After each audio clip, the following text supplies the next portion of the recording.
और केंद्रीय गृह एवं सहकारिता मंत्री अमित शाह आज उत्तर प्रदेश का दौरा करेंगे। वो कौशाम्बी महोत्सव 2023 का शुभारंभ करेंगे और साथ ही साथ अमित शाह आजमगढ़ में 4,567 करोड़ रुपए की कई विकास परियोजनाओं का लोकार्पण और शिलान्यास भी करेंगे। गृह मंत्री पहले कौशाम्बी जिला जाएंगे, जहां पर वो कौशाम्बी उत्सव 2023 का उद्घाटन करेंगे और ग्राम सभा फसैया में कई विकास परियोजनाओं की आधारशिला रखेंगे।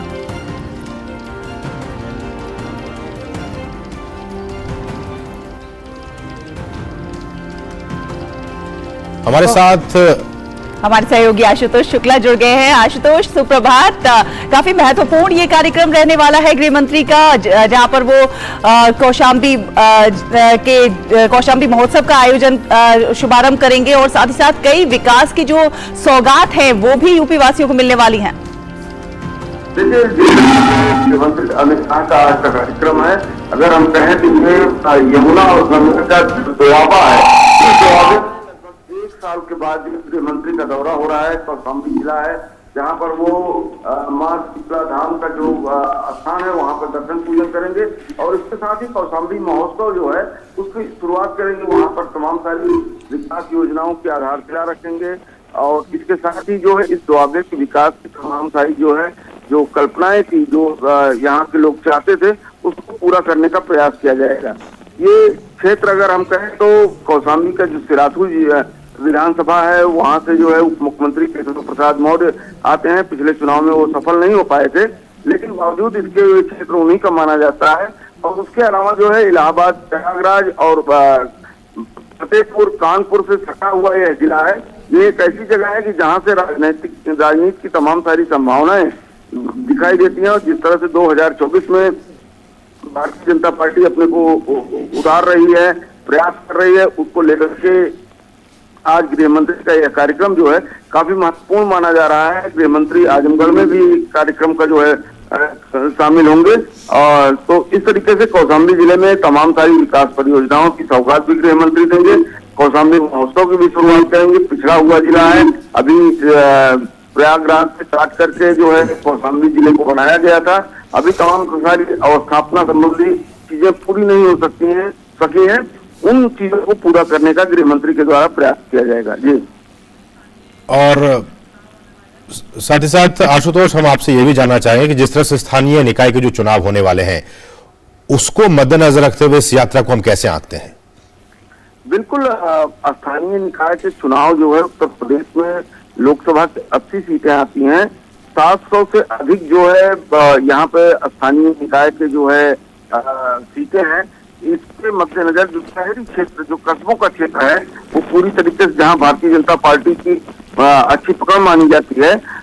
उन क्षेत्रों में अपने कार्यकर्ताओं, अपने मतदाताओं को प्रोत्साहित करने का 2024 के पहले एक मौका है और इस मौके को भारतीय जनता पार्टी पूरी तरह से कैश करना चाहती है, भुनाना चाहती है और अपने कार्यकर्ताओं, अपने मतदाताओं को जागृत करना चाहती है। अभी हालांकि स्थानीय निकायों के चुनाव जो है वो घोषित नहीं हुए हैं, लेकिन आरक्षण संबंधी तमाम सारी बाधाओं, अदालत की बाधाओं के बाद जो है जब ये चुनाव शुरू होंगे तो उस दौरान भी भारतीय जनता पार्टी अपने को प्रदर्शित करने से कोई मौका नहीं चूकना चाहती है और इसके साथ ही पूरी दमखम के साथ न केवल स्थानीय निकाय से चुनाव लड़ना चाहती है, बल्कि इन निकाय चुनाव के बाद जो 2024 के आम चुनाव होंगे, उन चुनाव में भी जबरदस्त अपना प्रदर्शन करना चाहती है। जी अच्छा, बिल्कुल आशुतोष, और जैसा कि हमने देखा कि कल बीजेपी का उनके स्थापना दिवस था और उससे पहले भी, चाहे वो प्रधानमंत्री की बात हो या फिर गृह मंत्री या बीजेपी के तमाम जो आला अधिकारी हैं, जो नेता हैं, वो सभी आशुतोष इस बात को दोहराते रहे हैं कि ऐसा नहीं है कि एक बार हमारी सरकार अगर बन गई तो फिर हम वहां पे दोबारा नहीं जाएंगे, वहां पे जो विकास की सौगात है वो नहीं देंगे। इसी कड़ी में देखा जाए कि अब वहां पे सरकार है, कि डबल इंजन की सरकार है यूपी में, बावजूद उसके समय समय पर एक रेगुलर इंटरवल पे मंत्री जाते रहते हैं, प्रधानमंत्री, गृह मंत्री, और जो विकास की जो तमाम सौगातें हैं वो देते आ रहे हैं। ऐसा नहीं है कि एक बार सरकार बन गई और हमने उस राज्य को भूल गए। देखिए असीम, भारतीय जनता पार्टी की जो कार्यशैली है, जो कार्यविधि है, वह बिल्कुल अलग तरीके की है। वह कार्यशैली जो है जनता से जुड़े रहने की कार्यविधि है। मैंने इसके पहले भी 1 साल पहले यहाँ पर विधानसभा चुनाव संपन्न हुए थे, उसके पहले महामारी का काल था, तो उस काल को भी इन्होंने जो है जो जनता को सेवाएं देनी थी, जो सुविधा देनी थी, और उसी में एक नई जाति तय या एक वर्ग जो तैयार हुआ था लाभार्थियों का, वो लाभार्थी वर्ग को अपने साथ जोड़ करके इंटैक्ट रखने के लिए भारतीय जनता पार्टी अपने कार्यकर्ताओं के माध्यम से सतत प्रयास करती रहती है। और यही कारण है कि भारतीय जनता पार्टी इस वक्त बूथ पर, कल ही प्रधानमंत्री ने अपने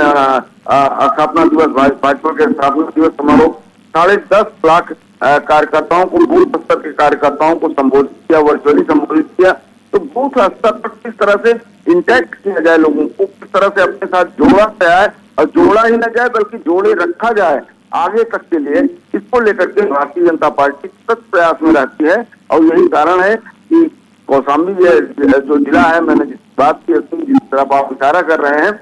कहीं न कहीं जो है न महत्वपूर्ण होते हुए भी पूरी महत्वपूर्णता के साथ इस जिले में गृहमंत्री का आना, तमाम विकास परियोजनाओं की आधारता रखना और यहाँ पर उस महोत्सव में शामिल होना, यहाँ की स्थानीय देवताओं को जो है नमन करना, ये इस बात को दर्शाता है कि भारतीय जनता पार्टी अपनी पूरी ताकत शिद्दत के साथ जो है न केवल लोगों से जुड़ना चाहती है, बल्कि वहाँ की तमाम सारी समस्याओं का समाधान करने की कोशिश भी कर रही है। से कह सकते हैं कि भारतीय जनता पार्टी ने एक तरह से राजनीतिक जो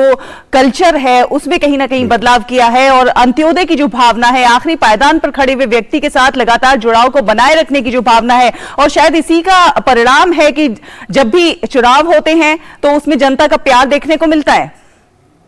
बिल्कुल, जिस तरह से आप करेंगे, अंत्योदय की भावना जो है ये मूल भावना है भारतीय जनता पार्टी की। पंडित दीनदयाल उपाध्याय ने अंत्योदय के इस मंत्र को जो दिया था, और अगर हम कहें तो महात्मा गांधी ने भी ये कहा था कि ग्राम पंचायतें और अंतिम पायदान पर समाज के आखिरी खड़े हुए व्यक्ति तक अगर सरकार पहुंचती है, सरकार की सुविधाएं पहुंचती है, तब हमारा लोकतंत्र जाकर के सफल लोकतंत्र माना जा सकता है, सरकार सफल सरकार मानी जा सकती है। कहीं न कहीं भारतीय जनता पार्टी इसको लेकर के, इस मूल मंत्र को लेकर के चलती है, और यही कारण है कि चाहे वो शौचालय की योजना हो, चाहे हर घर नल से जल पहुंचाने की योजना हो, चाहे हर व्यक्ति को घर देने की योजना हो, सभी प्रकार से अभी मुश्किल से एक सप्ताह पहले मौसम की तमाम सारी ओलावृष्टि और अतिवृष्टि के कारण जो है फसलें खराब हुई, उसके भी जो है तमाम सारे जो है जो सर्वे थे वो करवा करके किसानों को जो सहायता देनी थी वो सरकार यहाँ पर लगातार की जा रही है। तो कहीं न कहीं भारतीय जनता पार्टी उस मूल मंत्र को लेकर के चल रही है कि समाज के आखिरी व्यक्ति तक किस तरह से सरकार पहुंचे और उनको सुविधा पहुंचाए, उस पर शिद्दत से काम करने की जरूरत है। चलिए, बहुत बहुत शुक्रिया आशुतोष इन तमाम ताज़ा अपडेट्स को हम तक पहुंचाने के लिए। तो गृह मंत्री आज उत्तर प्रदेश के दौरे पर, और बहुत सारी सौगातें जो है वो आज यूपी वाले को मिलने वाली है। फिलहाल बढ़ेंगे आगे और यहाँ रुकेंगे छोटे से ब्रेक के लिए। आप देखते रहिए DD न्यूज़।